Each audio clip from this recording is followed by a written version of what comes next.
और तीसरा है भजन। गाने बजाने का नाम भजन नहीं है। नाच गाना ढोल मजीरा, अरे इसका नाम भजन नहीं है। भजन कहते हो शब्द को सुनना, उस नाम को सुनना, उस देववाणी आकाशवाणी को सुनना जो 24 घंटे तुम्हारे सबके अंदर गूंज रही है। तो कैसे भजन करोगे, जरा अच्छी तरह से समझ लीजिए। ये दोनों उंगली कानों में डाल करके ये कानों को बंद कर लेना। कान इसीलिए बंद किए जाते हैं ताकि बाहर की कोई आवाज हमको सुनाई न पड़े। अपनी सुविधा से बैठिएगा, कुर्सी पर चाहे कुर्सी पर बैठ जाओ, सोफे पर चाहे सोफे पर बैठ जाना, या कोई तकिया इस तरह से रख लेना और दोनों कोहनी यहाँ रख करके ये दोनों उंगली कानों में डाल करके ये कानों को बंद कर लेना।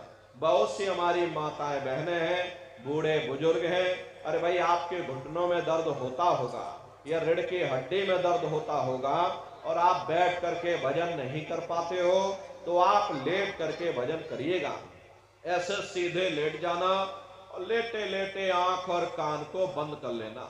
मतलब तो आंख और कान को बंद करना है, चाहे आप लेट करके करो या चाहे आप बैठ करके करो। यही कहा गया है कि भाई आंख कान मुख बंद कराओ, अनहद झिंगा शब्द सुनाओ। यानी पहले अपनी आंख को बंद करो, अपने मुख को बंद करो, दोनों उंगली कानों में डाल करके ये कानों को जरा बंद कर लो और ऊंचे से ऊंचा ध्यान दे करके उस आवाज को सुनने की कोशिश करो। प्रेमी भाई बहनों, जब आप अपने कानों को बंद करके और अंतर में गौर से सुनोगे तो आपको ऐसा अनुभव होगा कि कहीं सीटी जैसी आवाज हमारे कानों में बज रही। टी, इस तरह से सीटी जैसी आवाज शुरू में आप सभी को सुनाई पड़ेगी। शाम को अपने अपने घरों में जाकर बैठिएगा, ये कानों को जरा बंद कर लेना और गौर से सुनिएगा तो सीटी जैसी आवाज आप सभी को सुनाई पड़ेगी। करना कुछ नहीं है, लेटे हो चाहे बैठे हो, बस आप उस आवाज को सुनते रहना और सुनते सुनते उसी में लीन हो जाओ। जब आप उसमें लीन हो जाओगे तो कुछ समय बाद में दोबारा आपको अनुभव होगा कि कहीं बड़ी दूर से एक महीन आवाज, घंटे और शंख की आवाज हमारे कानों में बज रही। जैसे मंदिरों में घंटियां बजती हैं, टन टन टन टन, तो बाहर तो आपने नकल किया। अरे महात्माओं ने कहा था ये शरीर तुम्हारा सच्चा हरि मंदिर है, इसे हरि मंदिर के अंदर 24 घंटे वो घंटे और शंख की आवाज गूंज रही है। उसी घंटे शंख की आवाज को महात्माओं ने शब्द कहा। अरे आपके धर्म पुस्तकों में लिखा है, पोते पढ़ पढ़ जग मुआ और पंडित भया न कोई, 2.5 अक्षर प्रेम का पढ़े सो पंडित हुई। दुनिया वाले कहते हैं कि 2.5 अक्षर का मतलब प्रेम है। अरे प्रेम नहीं है, प्रेम में तो मात्रा लगी हुई। यहाँ पर जिस 2.5 अक्षर का वर्णन उन महात्माओं ने किया था वो है शब्द, सा आदा बा और दा। उसे शब्द को महात्माओं ने नाम कहा। कल युग जोग न जग न ज्ञाना, एक आधार नाम गुण गाना। कलयुग में न योग है, न यज्ञ है, न ये ज्ञान है, तो कलयुग में क्या है? कलयुग केवल नाम आधारा और सुमेर सुमेर नर उतर ही पारा। कलयुग में केवल नाम का आधार है। यही मीराबाई ने कहा कि पायो जी मैंने नाम रतन धन पायो, वस्तु अमोलक दे मेरे सतगुरु और कृपा कर अपनायो। पायो जी मैंने नाम रतन धन पायो। उसी घंटे शंख की आवाज को महात्माओं ने शब्द या नाम कहा। उसी घंटे शंख की आवाज को ईसा मसीह साहब ने वर्ड या लागस कहकर याद किया। उसी घंटे शंख की आवाज को गुरु नानक साहब ने अनहद वाणी कहकर याद किया। चीन में जो महात्मा हुए उन्होंने इसको ताओ कहकर याद किया। मुसलमान फकीरों ने इसे कलमा कहकर याद किया। हिंदू महात्माओं ने इसे देववाणी आकाशवाणी कहकर याद किया। उन अलग अलग महात्माओं ने अपनी अपनी भाषा में हम लोगों को समझाने की कोशिश की कि भाई वो घंटे शंख की आवाज तुम्हारे सबके अंदर गूंज रही है, वो आपको सुनाई पड़ेगी, लेकिन शुरुआती समय में आपको ऐसा मालूम पड़ेगा कि कहीं बड़ी दूर पर घंटियां बज रही, टन टन टन टन, लेकिन सुनाई हरेक को पड़ेगी। प्रेमी भाई बहनों, जब घंटे और शंख की आवाज आपको अपने अंदर सुनाई पड़ने लग जाए, तब आप उस आवाज को पकड़ लेना, उसको आप सुनने लग जाना। जब आप उसको सुनने लग जाओगे तो वो आवाज धीरे धीरे बढ़ना शुरू होगी, और बढ़ते बढ़ते इस कदर बढ़ेगी कि आपके रोम रोम में घंटे और शंख की आवाज गूंजने लग जाएगी। बड़ी घनघोर आवाज होती है, बड़ी मधुर वो आवाज होती है। ये दुनिया भर के गाने आप लोग बाहर सुनते हो, उस संगीत के सामने ये दुनिया के संगीत कुछ नहीं है।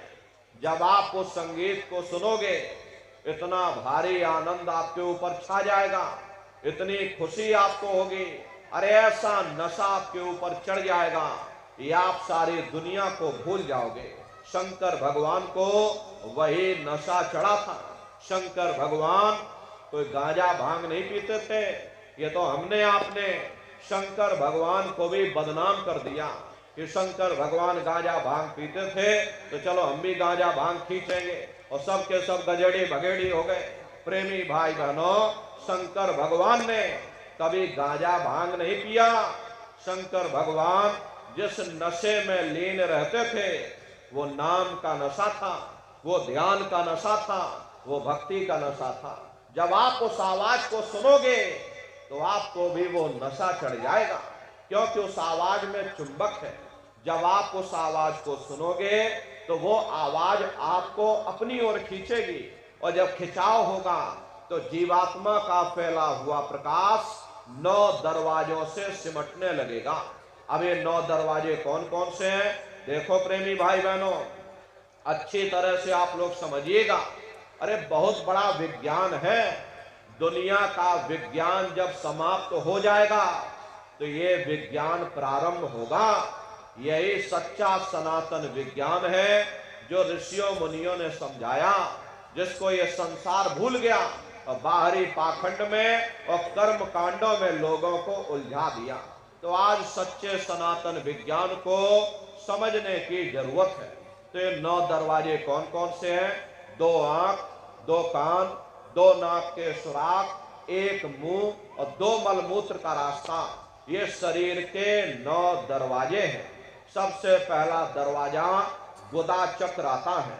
गुदा चक्र में गणेश जी वास करते हैं। गणेश जी वहां के मालिक हैं। ये 4 दल का कवल है। यहाँ पर पृथ्वी तत्व पाया जाता है। उसके ऊपर इंद्रिय चक्र आता है। इंद्रिय चक्र में ब्रह्मा जी वास करते हैं। ब्रह्मा जी वहां के मालिक हैं। ये 6 दल का कवल है। यहाँ पर जल तत्व पाया जाता है। उसके ऊपर ये नाभि चक्र आता है। नाभि चक्र में विष्णु जी वास करते हैं। विष्णु जी यहाँ के मालिक हैं। ये 8 दल का कवल है। यहाँ पर अग्नि तत्व पाया जाता है। उसके ऊपर ये हृदय चक्र आता है। हृदय चक्र में शिव जी वास करते हैं।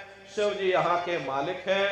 ये 12 दल का कवल है। यहाँ पर वायु तत्व पाया जाता है। प्रेमी भाई बहनों, वास तो वो ऊपरी मंडलों में करते हैं, लेकिन उनका प्रकाश, उनकी किरणें इन चक्रों पर पड़ती हैं। उसी के ऊपर एक कंठ चक्र आता है। यहाँ पर आद्या महाशक्ति की किरणें पड़ती हैं। ये 16 दल का कवल है। और आप सबसे ऊपर, तुम्हारी जीवात्मा सबसे ऊपर दोनों आंखों के मध्य भाग में बैठी है, जहां पर ये देवियां बिंदी लगाती हैं और पुरुष जहां पर ये टीका लगाते हैं। ये बिंदी और टीका यहाँ पर हम लोग इसीलिए लगाते हैं क्योंकि यहीं पर हमारी जीवात्मा बैठी है, उसका श्रृंगार किया जाता है। तो 10वां द्वार है जहां पर तुम्हारी जीवात्मा बैठी है, इसी को 10वां द्वार कहते हैं। अरे आप लोग रोज चौपाई गाते हो कि मंगल भवन मंगल हारी, द्रव सुदशरथी अजर बिहारी। अरे इसका अर्थ जरा समझने की कोशिश करो। प्रेमी भाई बहनों, ये शरीर तुम्हारा मंगल भवन है।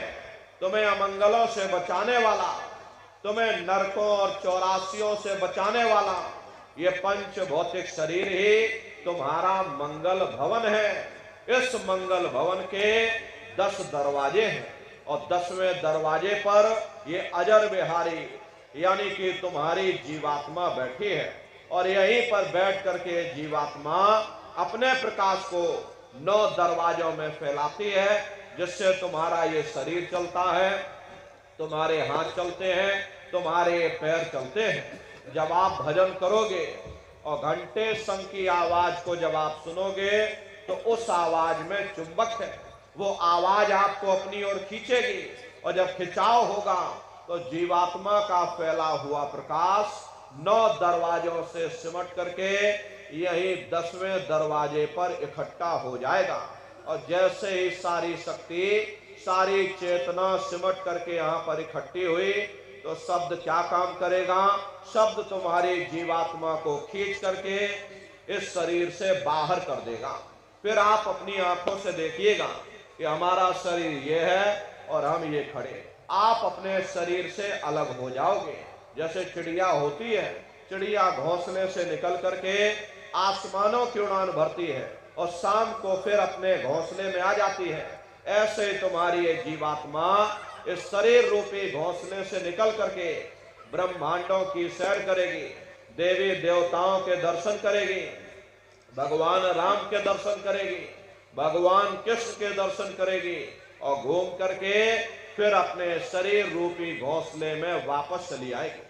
प्रेमी भाई बहनों, ये ब्रह्मा विष्णु महादेव जिनकी सारी दुनिया पूजा करती है, अरे आप सभी लोग ब्रह्मा विष्णु महादेव की पूजा करते हो और पूजा करते करते आपका ये जीवन बीत गया, लेकिन कभी तुमने विचार ये नहीं किया भाई जिनकी हम पूजा कर रहे हैं आखिर ये ब्रह्मा विष्णु महादेव कौन है, ये कहाँ पर रहते हैं, ये क्या काम करते हैं, इनके माँ बाप कौन हैं, भगवान राम कौन है, भगवान कृष्ण कौन है, ईश्वर कौन है, ब्रह्म कौन है, पर ब्रह्म कौन है, ये कहाँ पर रहते हैं।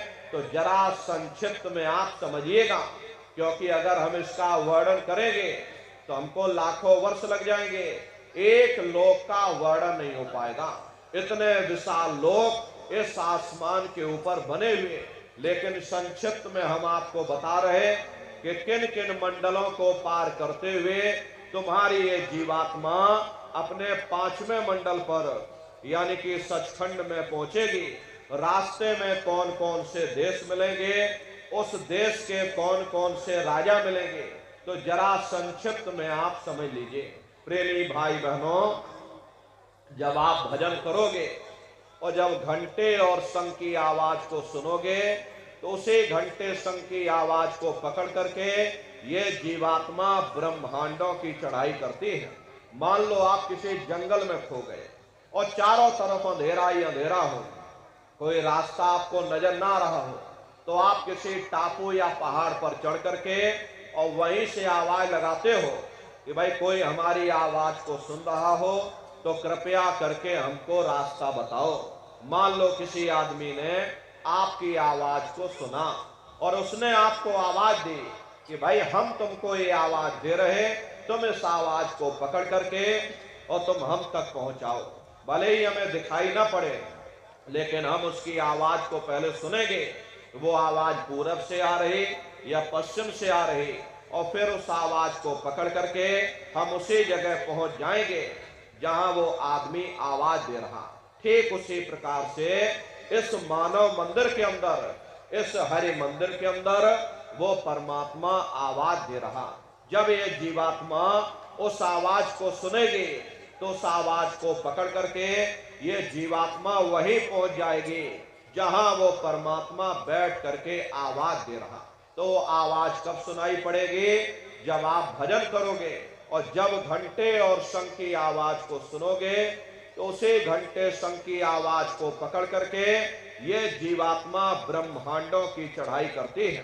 पलक झपकते यह जीवात्मा खर्ब और योजन ऊपर चली जाती है। ये चांद सूरज सितारों को पार करने के बाद में सबसे पहले जो आपको लोक मिलेगा उसे महात्माओं ने शिवलोक कहा।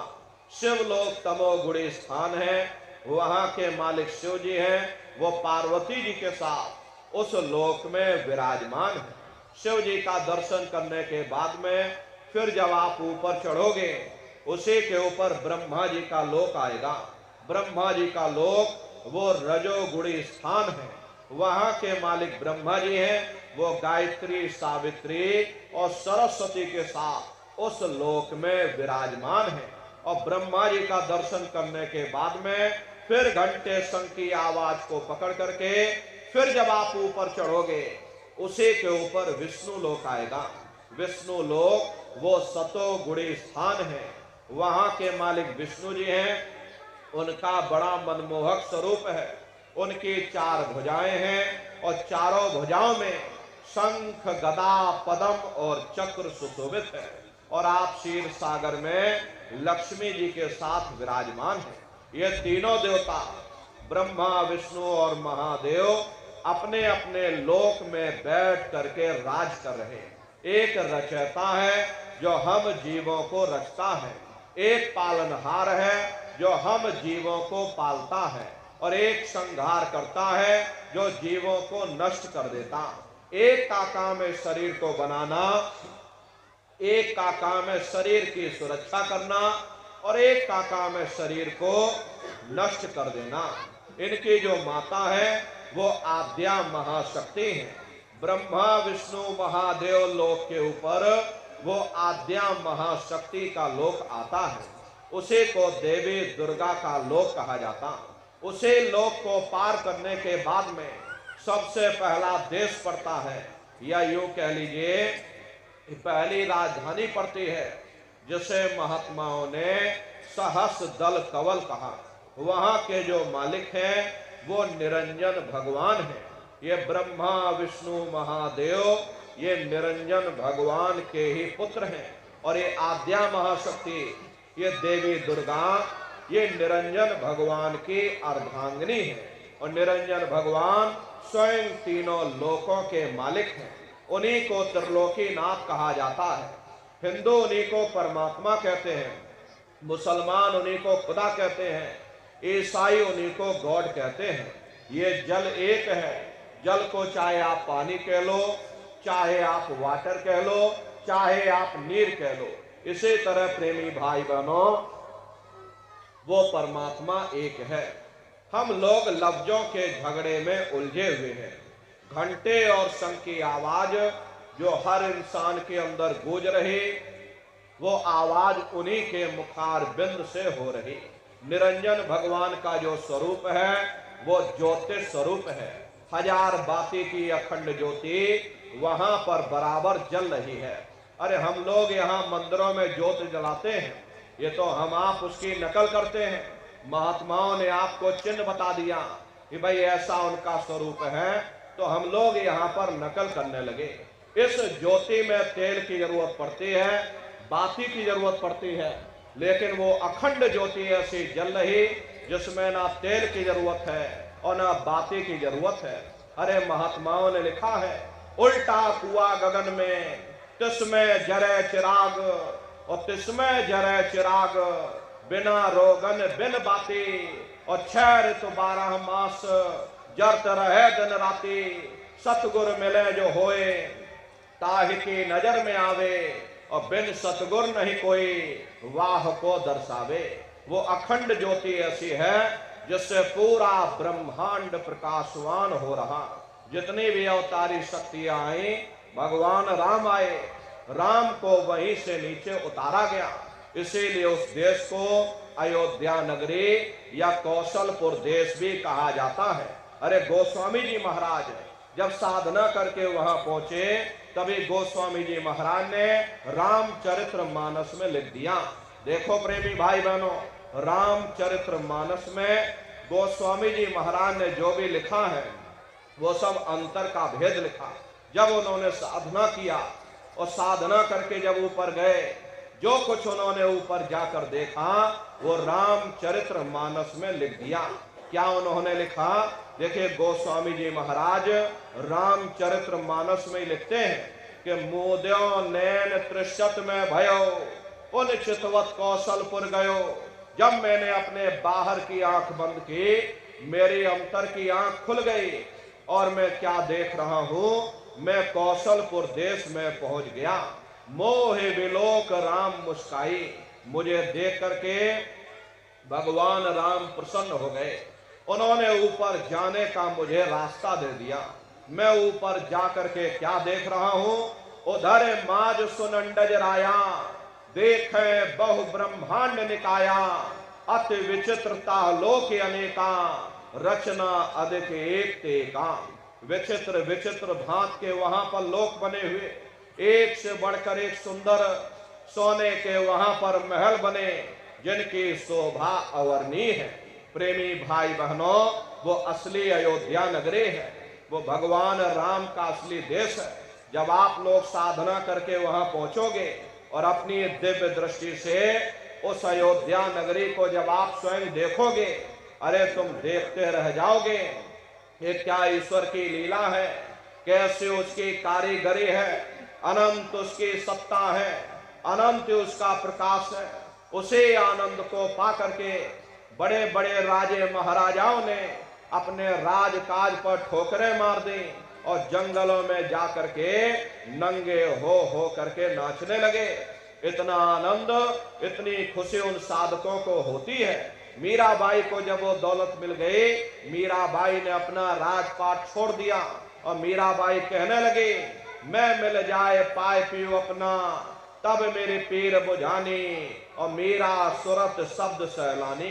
कबीर साहब को जब वो दौलत मिल गई और अन्य महात्माओं को जब वो दौलत मिल गई, उन्होंने ऊपर चढ़ करके उस अयोध्या नगरी को देखा तो कलम तोड़ करके लिख दिया, अचरज देखा भारी साधो, अचरज देखा भारी रे, और बिना बजाए निस्दिन बाजे, घंटा शंख नगारी रे, और बहरा सुन सुन मस्त होता है, और तन की खबर बिसारी रे, और बिन भूमि के महल बना है, तामे जोत जारी रे, अंधा देख देख सुख पावे, और बात बतावे सारी रे, और जीता मर कर फिर जी जावे, बिन भोजन बलधारी रे, और ब्रह्मानंद संत जन बिरला, को समझे बात हमारी रे। प्रेमी भाई बहनों, वो असली अयोध्या नगरी है, वो भगवान राम का असली देश है। अरे राम जी का दर्शन करने के बाद में फिर तुम्हारी यही जीवात्मा दूसरे मंडल की आवाज को पकड़ करके दूसरे मंडल की चढ़ाई करेगी। श्याम तज श्वेत को गहना, सुरत को तान धुन सुनना, और बंक के द्वार धस बैठो, और त्रिकुटी जाय कर लेना। उसी के ऊपर दूसरा देश आता है जिसे महात्माओं ने त्रिकुटी देश कहा। वहां के जो मालिक हैं वो ब्रह्म है, वहीं से मन और माया की उत्पत्ति हुई, वहीं से तीन गुणों रजोगुण तमोगुण सतोगुण, तीनों गुणों की उत्पत्ति वहीं से हुई। ये जो आपके वेद हैं, वेदों को सारी दुनिया पढ़ती है, वेदों की भी उत्पत्ति उसी स्थान से हुई है। अरे महात्मा कहते हैं कि त्रिकुटी महल में विद्या सारा, घन हर गर्जे बजे नगारा, और लाल वरण सूरज उजियारा। वहां पर दो धने, बादलों की गर्जन और मृदंग की आवाज उस लोक में गूंजती रहती है। जैसे पहले स्थान पर भगवान राम के देश में घंटे और शंख की आवाज गूंजती है, ऐसे दूसरे मंडल पर यानी कि ब्रह्म के देश में बादलों की गर्जन और मृदंग वहां पर बजता रहता, ओम का जाप बराबर वहां होता रहता। ब्रह्म का जो स्वरूप है लाल वरण सूरज उजियारा। ये सूरज कुछ नहीं है, ऐसे तुम लाखों लाख सूर्य इकट्ठे करोगे तो वहां का एक सूर्य बनेगा। प्रेमी भाई बहनों, ब्रह्म का जो स्वरूप है वो सुबह के लाल सूर्य के समान है, इसीलिए वहां का पूरा ब्रह्मांड लाल है। महात्मा जब साधना करके वहां पहुंचे तभी महात्माओं ने लिख दिया, लाली मेरे लाल की, और जित देखो तो लाल, लाली देखन में गई, और मैं भी हो गई लाल। वो पूरा ब्रह्मांड ही लाल है। तो जितने साधक वहां पहुंच जाते हैं उन सभी को योगेश्वर कहा जाता है। योगेश्वर की पदवी उन्हीं को मिलती है जो ब्रह्म स्थान तक पहुंच रखते हैं। जैसे व्यास जी हुए, वशिष्ठ जी हुए, वाल्मीकि जी हुए, इन सब की पहुंच वहीं तक थी। इसीलिए कहा गया कि वाल्मीकि भय ब्रह्म समाना। जब इनकी जीवात्मा वहां पहुंची और जब इन्होंने ब्रह्म का दर्शन किया तो इनका स्वरूप भी ब्रह्म के समान यानी कि ब्रह्म स्वरूप हो गया। तो जितने साधक वहां पहुंच जाते उन सभी को योगेश्वर कहा जाता है। योगेश्वर भगवान श्री कृष्ण उसी देश में वास करते हैं। ये जो ब्रह्म देश है वो श्री कृष्ण भगवान का ही देश है और श्री कृष्ण भगवान वहीं पर रहते हैं। ये बाहर की जन्माष्टमी नहीं है जो आप लोग यहाँ जन्माष्टमी मनाते हो, ये तो आप नकल करते हो। महात्माओं ने कहा था भाई सही मायने में तुम जन्माष्टमी कब मनाओगे? जब तुम्हारी ये जीवात्मा 5 तत्व जल पृथ्वी अग्नि वायु आकाश और 3 गुण रजोगुण तमोगुण सतोगुण 5 तत्व 3 गुणों से परे होकर के और ब्रह्म देश में पहुंच करके जब तुम कृष्ण भगवान का दर्शन कर लोगे तब सही मायने में जन्म अष्टमी मनाई जाएगी। वहां कृष्ण भगवान का दर्शन करने के बाद में फिर तुम्हारी यही जीवात्मा तीसरे मंडल की आवाज को पकड़ करके तीसरे मंडल की चढ़ाई करेगी। आगे पहुंचे सुन झंकार ररंकार धुन सुनी पुकार, आगे श्वेत सुन है भाई और मान सरोवर बैठ नहाई। उसी के ऊपर तीसरा देश आता है जिसे महात्माओं ने सुन्न देश कहा, उसी को रारंग देश कहा जाता, उसी को अक्षर और नेति कहा जाता। वहां के जो मालिक हैं वो रारंग पुरुष यानी कि पर ब्रह्म पुरुष है। वहां किंगरी और सारंगी 2 धुनें उस लोक में गूंजती रहती हैं और पर ब्रह्म पुरुष का जो स्वरूप है वो पूर्णमासी के चंद्रमा के समान बड़ा ही मनमोहक स्वरूप है। इसी स्थान पर प्रेमी भाई बहनों एक बहुत बड़ा अमृत का सरोवर बना हुआ है जिसे महात्माओं ने मान सरोवर कहा। जब तुम्हारी ये जीवात्मा उस मान सरोवर में जाकर स्नान कर लेगी तो जन्म जन्मांतरों के तुम्हारे मैले पाप कर्म साफ हो जाएंगे। अरे यहाँ के पानी से तुम्हारे कर्मों की सफाई नहीं होने वाली, ये बाहर का पानी तुम्हारे शरीर के मैल को धो सकता है, लेकिन जो पापों का मैल है, जो अंतःकरण में जो कर्मों की गंदगी आपने अपने ऊपर लाद रखी है, वो जब साफ होगी जब आप तीसरे मंडल पर पहुंच करके उस गंगा में डुबकी लगाओगे। उसमें स्नान करने के बाद में ये जीवात्मा हंस रूप हो जाती है। हंसन मिले हंसा हो जाए, मिले जो अमीय आहारा है। जीवात्मा का खुद का प्रकाश उस अमृत के सरोवर में स्नान करने के बाद में 16 सूर्य के बराबर हो जाता। वहीं पर तुम्हारी जीवात्मा के ऊपर से सारे पर्दे उतर जाते हैं, जीवात्मा अपने असली स्वरूप में वापस आ जाती। इसका खुद का प्रकाश 16 सूर्य के बराबर हो जाता। फिर यही जीवात्मा चौथे मंडल की आवाज को पकड़ करके और चौथे मंडल की चढ़ाई करेगी। 2 पर्वत के संग निहारो, भंवर गुफाते संत पुकारो। 2 पर्वतों को पार करने के बाद में वो बड़ा सुंदर देश आता है जिसे महात्माओं ने भंवर गुफा कहा। वहां के जो मालिक हैं वो सोहंग पुरुष हैं, मां नहीं है, खापे अंग की मात्रा, सोहंग पुरुष। वहां बंसी यानी मुरली की मधुर ध्वनियां सदा उस लोक में उच्चारण होती रहती। और सोहंग पुरुष का जो स्वरूप है वो दोपहर के सूर्य के समान महाप्रकाशवान स्वरूप है। अरे स्वरूप में अंतर है। पहले स्थान पर निरंजन भगवान का जो स्वरूप है वो ज्योति स्वरूप है। दूसरे स्थान पर ब्रह्म का जो स्वरूप है वो सुबह के लाल सूर्य के समान है। तीसरे स्थान पर पर ब्रह्म पुरुष का जो स्वरूप है वो पूर्णमासी के चंद्रमा के समान है। चौथे स्थान पर सोहंग पुरुष का जो स्वरूप है वो दोपहर के सूर्य के समान महाप्रकाशवान स्वरूप है। वहां के धनी का दर्शन करने के बाद में ताके परे धाम सतनामा और बीन बजे सतलोक ठिकाना। सोहंग देश के ऊपर वो पांचवा देश आता है जिसे महात्माओं ने सचखंड देश कहा। वो सचखंड देश अजर अमर अविनाशी सदा एक रस रहने वाला देश है। वहां न काल है, न कर्म है, न दुख है, न संताप है, न पुण्य है, न पाप है।